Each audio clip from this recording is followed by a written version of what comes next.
अस्सलाम वालेकुम। आप सीख रहे हैं क्लास 10 मैथ जिसका ऑलरेडी 2 एक्सरसाइज 1.1 हम लोगों ने स्टार्ट की है, जो कि बुक से पेज नंबर 5 पे है। क्वेश्चन नंबर 1 हम लोगों ने स्टार्ट किया इस एक्सरसाइज का, जो है quadratic equation in standard form. आपके पास अगर उर्दू में बात करें तो दो दर्जी मसावात दी हुई हैं, हमें उनकी मियारी शक्ल जो है वो मालूम करनी है। आइए बात करते हैं मियारी शक्ल या स्टैंडर्ड फॉर्म का मतलब क्या होता है।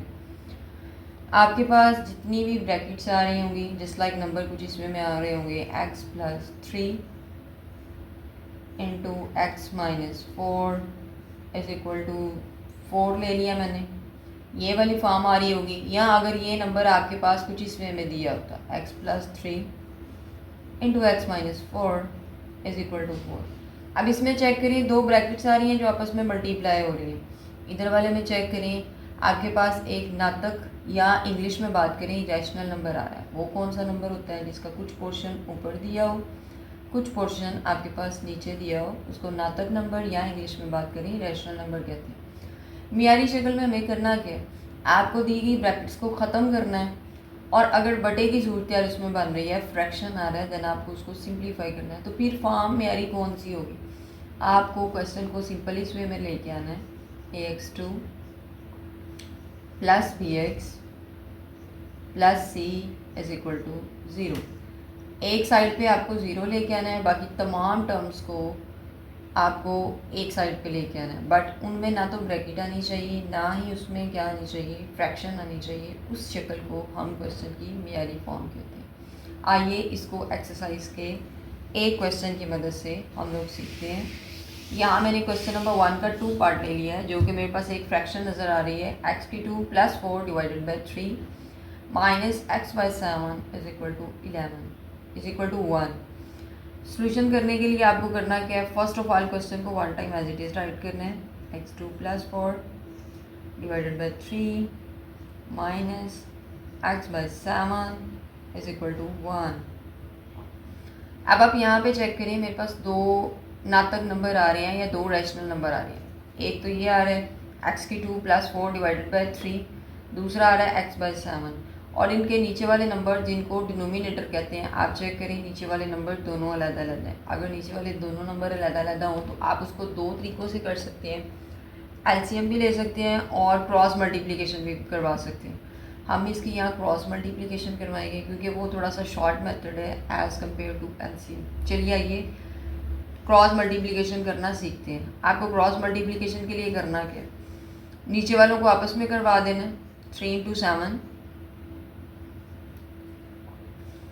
और इस 7 को इस वाली टर्म से मल्टीप्लाई करवा देना। x2 + 4 × 7, 7 को हम मल्टीप्लाई करवाने वाले हैं x2 + 4 के साथ, माइनस इस x को इस 3 के साथ मल्टीप्लाई करवा देंगे। मल्टीप्लिकेशन के लिए मैंने यहाँ ब्रैकेट यूज़ की है, आप डॉट भी यूज़ कर सकते हैं एंड क्रॉस भी। बट यहाँ पे आपको जहाँ पे दो टर्म्स आ रही होंगी आपको उसको ब्रैकेट में ही राइट करना पड़ेगा। क्यों? क्योंकि अगर आप ब्रैकेट यूज़ नहीं करते तो वो नंबर सिर्फ एक के साथ मल्टीप्लाई होगा। और इन तमाम क्वेश्चंस में हम इक्वल का साइन यूज़ नहीं करेंगे क्योंकि इनमें ऑलरेडी इक्वल का साइन आ रहा है। चलिए इसको आगे मूव करवाते हैं। यहाँ एक बात जानना बहुत ज़रूरी है, ब्रैकेट के बाहर चेक करिए 7 आ रहा है, ब्रैकेट के अंदर आ रहा है x2 + 4। ये जो 7 है इस x2 के साथ भी मल्टीप्लाई होगा, ये जो 7 है इस 4 के साथ भी मल्टीप्लाई होगा। चलिए इसको मल्टीप्लाई करवाते हैं। 7 को जब x2 के साथ मल्टीप्लाई करवाएंगे, यहाँ आ जाएगा 7x2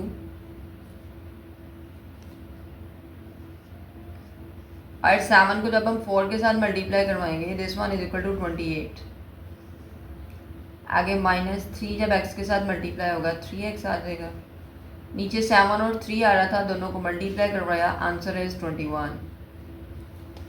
अब ऊपर वाले को रेज करते हैं और मेनी क्वेश्चन हम ऊपर कर लेंगे। ऊपर मेरे पास आ रहा था 7x2 + 28 - 3x। अब यहाँ पे चेक करें 21 नीचे डिवाइड हो रहा है, तो जब आपको दूसरी साइड पे इसको लेके जाएंगे, इसको मल्टीप्लाई करवा देंगे। अगर डिवीजन और मल्टीप्लिकेशन का आपको समझ आती है दैट ठीक है, अगर नहीं तो एक और तरीके से भी आप इसको देख सकते हैं। जैसे कि मैंने पूरे को राइट किया, इस साइड पे मेरे पास आ रहा था 1, मुझे ये नीचे वाला 21 ख़त्म करना है, तो मैं क्या करूँगी, दोनों साइडों को 21 से मल्टीप्लाई करवा दूँगी। अगर मेरे ये पास यहाँ पे कोई भी नीचे नंबर दिया होता आपको सिंपली उससे मल्टीप्लाई करवा देना है। आप डायरेक्ट भी कर सकते हैं, ये वाला इसके साथ कटिंग हो जाएगा। रिमेनिंग रह गया 7x2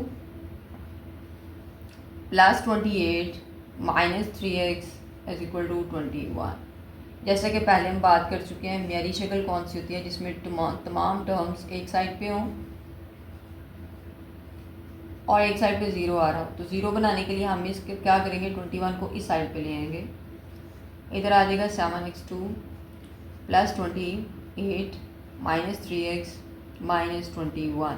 जिसके साथ कोई साइन नहीं होता उसके साथ प्लस होता है। तो जब भी एक नंबर इक्वल को क्रॉस करके दूसरी साइड पे जाएगा उसका साइन चेंज हो जाएगा। मीन अगर वो प्लस का है तो माइनस का हो जाएगा, अगर माइनस का होता तो प्लस का हो जाना था। अब यहाँ पे चेक करें, दो नंबर आ रहे हैं जिनके साथ x नहीं आ रहा। ये x की 2 वाली टर्म एक ही है, x वाली टर्म भी एक ही है, बट मेरे पास ये दो नंबर है जिनके साथ x नहीं आ रहा। अब ये प्लस का 28 है, माइनस का 21 है। इसको सॉल्व करेंगे। आइए कैलकुलेटर की मदद से हम इसको सॉल्व करना सीखते हैं। आप इसको डायरेक्ट भी कर सकते हैं। कैलकुलेटर मैंने ऑन कर लिया।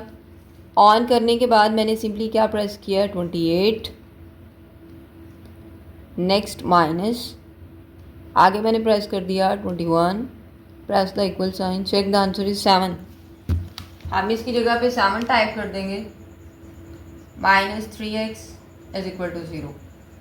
क्वेश्चन में ज़रा अवॉइड करें, जब हमने स्टार्ट में उसमें बात की थी म्यारी फॉर्म में पहले x की 2 वाली टर्म आ रही होती है, देन x और लास्ट पे आपकी विदाउट x वाली टर्म आती है। तो हम अपने क्वेश्चन को उसी वे में राइट करेंगे। चलिए आइए इसको राइट करते हैं। 7x2, ये x वाली टर्म को पहले लिख लेंगे, minus 3x plus 7 is equal to 0। ये मेरे पास क्वाड्रेटिक इक्वेशन कन्वर्ट हो गई है किसमें, स्टैंडर्ड फॉर्म में। अगर उर्दू में बात करें तो म्यारी शक्ल में, जिसमें हमने सीखा हम किसी भी क्वाड्रेटिक इक्वेशन को म्यारी फॉर्म में कैसे कन्वर्ट कर सकते हैं। फर्स्ट ऑफ ऑल तो उसमें अगर ब्रैकेट्स आ रही हैं आपको वो रिमूव करने हैं। दूसरे नंबर पे अगर उसमें फ्रैक्शन आ रही है तो आपको सिंपली वो ख़त्म करना है। अगर वीडियो अच्छी लगी हो लाइक करें, फॉलो करें एंड शेयर करें। Thank you.